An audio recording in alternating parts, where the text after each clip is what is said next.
మీ business ఏదైనా మీ ఊర్లో promotion చేయాలంటే అది సుమన్ టీవీతోనే సాధ్యం. ఇప్పుడే సంప్రదించండి. ఈ రోజు మరి నేను గాని మా ఎంపీ గారు బలరాం నాయక్ గారు ఇద్దరం కలిసి మరి ఏజెన్సీ మండలాలైనటువంటి మా ములుగు నియోజకవర్గం మహబూబాద్ జిల్లాలో ఉన్నటువంటి పాకాల కొత్తగూడెం గంగారం మండలాల్లో వివిధ అభివృద్ధి కార్యక్రమాల శంకుస్థాపన కార్యక్రమంలో ఈ రోజు పాల్గొనడం జరుగుతుంది.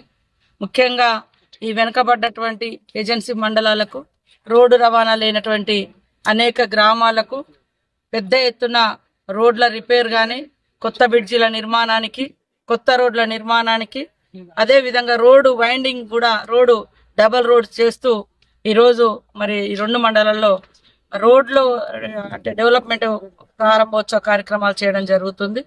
అదే విధంగా ఈరోజు ఎంత దురదృష్టకరమైనటువంటి వ్యాఖ్యలు మనం వింటా ఉన్నామంటే, ఈ దేశం కోసం, ఈ దేశ స్వతంత్రం కోసం జీవితాలను దారబోసిన కుటుంబం ఇందిరమ్మ తండ్రి నెహ్రూ. ఆ రోజు 9 సంవత్సరాలు జైలు జీవితంలో ఉన్నాడు స్వతంత్ర ఉద్యమంలో.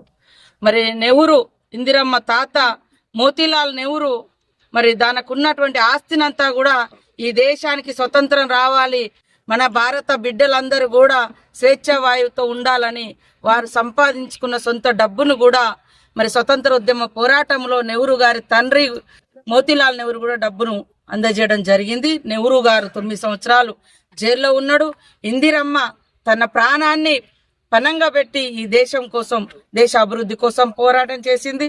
రాజీవ్ గాంధీ కూడా మరి అనేక రకాల కొత్త టెక్నాలజీని 18 సంవత్సరాలకే ఓటు హక్కు, గ్రామ పంచాయతీలకు నేరుగా ఢిల్లీ నుంచి గల్లీకి ఇవాళ రూపాయలు వస్తున్నాయి, డబ్బులు వస్తున్నాయి, అభివృద్ధి అవుతుందంటే రాజీవ్ గాంధీ తీసుకొచ్చినటువంటి Panchayati Raj amendment act 73, 74 amendment acts. అదే విధంగా మహిళలందరూ ఈరోజు ఈ 2 మండలాల్లో చూస్తే ఎంపీపీ, 2 మండలాల్లో ఎంపీపీలు మహిళలే, జెడ్పీటీసీలు మహిళలే. ఊర్లల్లో ఇప్పుడు మనం ఉన్న ఊరు కాడ కూడా లాస్ట్ సంవత్సరం మహిళా సర్పంచ్. ఈ యొక్క మహిళలకు కూడా రిజర్వేషన్ తీసుకొచ్చిన ఘనత రాజీవ్ గాంధీది. ఈ బీఆర్ఎస్ వాళ్ళేమో రాజీవ్ గాంధీ విగ్రహం పెట్టద్దు, కూలగొడతాం, ధ్వంసం చేస్తుంటే కేసీఆర్ విగ్రహాలు ఉండాలి, కేసీఆర్ కూతురు రూపం ఉన్నటువంటి తెలంగాణ తల్లి పేరుతోటి ఆ విగ్రహం చూడండి మీరు, ఎవరి రూపం ఉంటుందంటే కవిత రూపం కనబడుతుంది. ఇక్కడ సగటు తల్లులు ఎంతో మంది ఉన్నారు, మన తల్లులు ఉన్నారు, ఎవరి ఫోటో కనపడదు. ఇవాళ ఆయన విగ్రహం కూల్స్తా అని వీళ్ళు అంటారు. ఇంకొక దిక్కు బీజేపీ ఎమ్మెల్యే అంట హర్యానాలో రాహుల్ గాంధీని ఇందిరాగాంధీని చంపినట్టు చంపుతాం అంటే ఎంత దుర్మార్గంగా మాట్లాడుతున్నారు.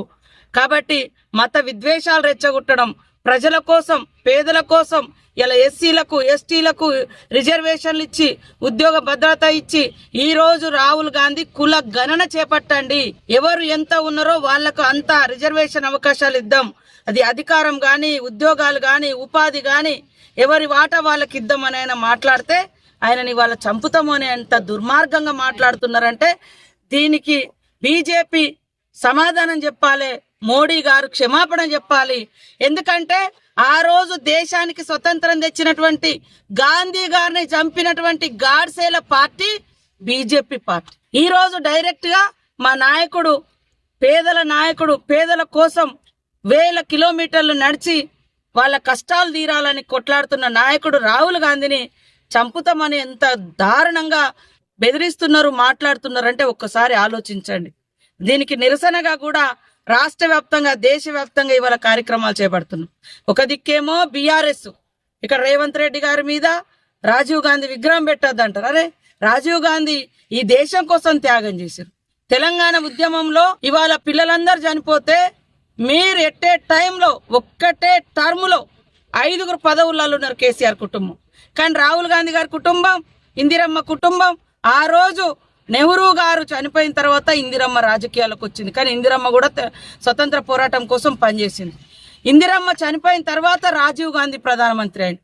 రాజీవ్ గాంధీ గారు చనిపోయి 35 సంవత్సరాలు అవుతుంది. 3 సార్లు కాంగ్రెస్ కేంద్రంలో అధికారంలోకి వచ్చింది. కానీ ఒక్క పదవి కూడా సోనియమ్మ తీసుకోలే, తెలంగాణ ఇచ్చింది. రాహుల్ గాంధీ తీసుకోలే, ప్రజల కోసం పోరాడుతున్నాడు.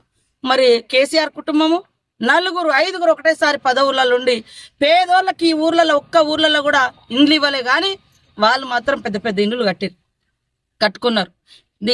ఇది మాట్లాడితే ఇక్కడ మీ సంగతి చూపెడతాం అని వీళ్ళు బెదిరిస్తారు. బీఆర్ఎస్, బీజేపీ ఒకటే ఐడియాలజీ, విధ్వంసం సృష్టించాలి, ఇతరులను ఆగం చేయాలి, శాంతి భద్రతలను మరి ఆగం చేయాలి. మేము తప్ప ఈ రాష్ట్రంలో ఇంకేలేటోడు ఎవరు లేడు, ఒక దొరల పాలన అన్నట్టుగా ఏదో చేద్దామని చూస్తున్నారు. ఇల్లులు కావాలని ఇచ్చిర్రు, ఇలాంటి ట్రైబల్ ఏరియాలలో ఐటీడీఎల్ కావాలని ఆనాడు తీసుకొచ్చిర్రు, అనేక చట్టాలు తెచ్చిర్రు. పోడు భూముల హక్కు చట్టం తెచ్చింది కూడా కాంగ్రెసే. ఇవాళ 100 రోజుల పని చేస్తున్నామంటే అది కాంగ్రెస్ సోనియమ్మ తెచ్చిన చట్టం.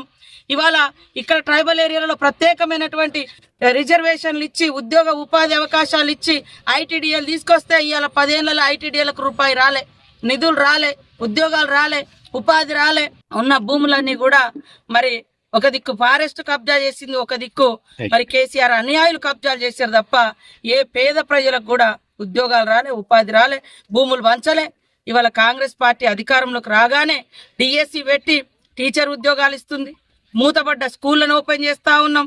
అదే విధంగా పేదలకు కావలసినటువంటి అన్ని కూడా బస్ సౌకర్యం కానీ, కరెంటు ఫ్రీ కానీ, అదే విధంగా 500కే గ్యాస్ సిలిండర్ కానీ, రుణమాఫీ కానీ, ఇవన్నీ కూడా మేము చేస్తూ ఉంటే మరి మా నాయకులను చంపుతాం, కొడతామని బెదిరిస్తూ ఉన్నారు.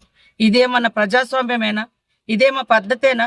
మోడీ గారు మీ ఎమ్మెల్యేలకు ఇదేనా మీరు నేర్పేది? కేసీఆర్ ఏమో వాళ్ళ పార్టీలో ఇక బజారు మాట్లాడుతారు ఒక్కొక్కరు. అంతకుముందేమో ఆ హుజరాబాద్ అయినా బీసీలను తిట్టిండు, ఆయన కూడా టికెట్ ఇచ్చారు. ప్రజలు ఆడ గెలిపియొద్దని అనుకున్నారు. నేను చచ్చిపోతా అని బిడ్డను ఒక దిక్కు పెళ్ళాన్ని ఒక దిక్కు పెట్టుకొని ఏడితే పాపం ప్రజల మనసు కరిగి బ్లాక్మెయిల్ చేసి ఆయన గెలిచాడు.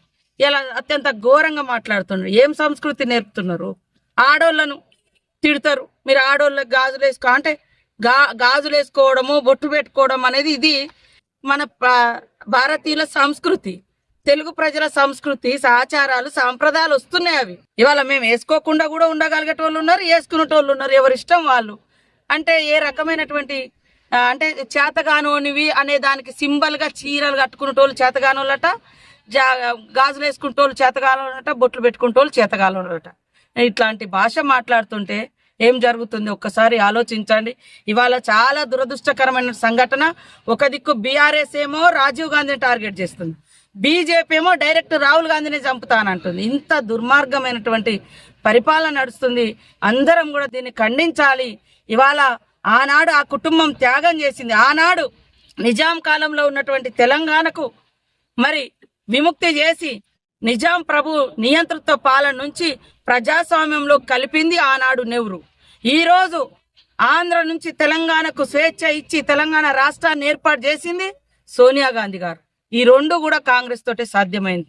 కాబట్టి ప్రజలందరూ కూడా ఆలోచించాలని కోరుకుంటూ, హర్యానా ఏదైతే అక్కడ ఉన్నటువంటి ఎమ్మెల్యేలు మరి ఎంత దుర్మార్గంగా మాట్లాడుతున్న మాటలన్నీ కూడా దానికి నిరసనగా ఈరోజు మేము కూడా నిరసన కార్యక్రమాలు చేపట్టడం జరుగుతుంది. అదేవిధంగా పత్రికా మీడియా సోదరులకు కూడా మన వెనుకబడ్డ ములుగు నియోజకవర్గంలో మరి అనేక సంక్షేమ కార్యక్రమాలు కొనసాగాల్సిన అవసరం ఉంది. కాబట్టి మీ అందరి యొక్క సూచనలు, సలహాలు, ఇన్ఫర్మేషన్, సమాచారం కూడా మాకు ఇవ్వండి. తప్పకుండా ఎప్పటికప్పుడు మేము సరిదిద్దుకుంటూ ప్రజలను అభివృద్ధి పదంలో అందరం కలిసి తీసుకెళ్దాం. ఇక్కడ కూడా ఆధునికమైనటువంటి మరి డెవలప్మెంట్ కార్యక్రమాలు, నిన్న మనం కంటైనర్ స్కూల్ ఓపెన్ చేసినాం. ఇది మనం పాకాల కొత్తగూడ అంతా వైల్డ్ లైఫ్ కింద ఉంది. ఎక్కడ సెంట్రల్ గవర్నమెంట్ నుంచి పర్మిషన్స్ వస్తలేవు. దాంతో మేము అన్ని రకాలుగా ఆలోచన చేసి 25 సంవత్సరాలకు గ్యారంటీ ఇచ్చిండు ఆ స్కూల్కు. అదేమి ఉట్టిగా పోయేది కాదు, ఇంకా అక్కడక్కడ సిమెంట్తో కట్టినా కూలిపోతుంది. ఆ రకంగా గ్యారంటీ తీసుకొని మేము దానికి కట్టియడం. దాని మీద కూడా కొంతమంది విమర్శలు. అంటే మొన్నటి దాకా ఉట్టి గుడిసెనే ఉండే, ఆడ బీఆర్ఎస్ గవర్నమెంట్లో గుడిసె ఉండే, మేము వెంటనే దానికి సరిదిద్ది మంచిగా కట్టించినాం. ఇట్లాంటి అన్నీ కూడా ఇంకా చేస్తాం. టూరిజాన్ని డెవలప్ చేస్తాం, మన రోడ్లు కూడా వెడల్పు చేసుకుంటాం. అదేవిధంగా ఇండ్లు కొత్తగూడెం మండలంలో ఒక్కటి కూడా, గంగారం కొత్తగూడెం మండలంలో ఒక్క ఇల్లు కూడా గత 10 ఏళ్లలో రాలే. ఖచ్చితంగా ఇల్లు లేని వాళ్ళకు కూడా ఇండ్ల స్కీమ్ను ప్రవేశపెడుతున్నాం. అందరికి రేషన్ కార్డులు ఇస్తాం. ఇక్కడ అందరు కూడా 99% అంతా పేదలై ఉంటారు. కాబట్టి అందరికీ సంక్షేమ పథకాలు అందించే విధంగా కృషి చేస్తామని తెలియజేస్తూ మీ అందరి సహకారాన్ని కోరుతున్నాం.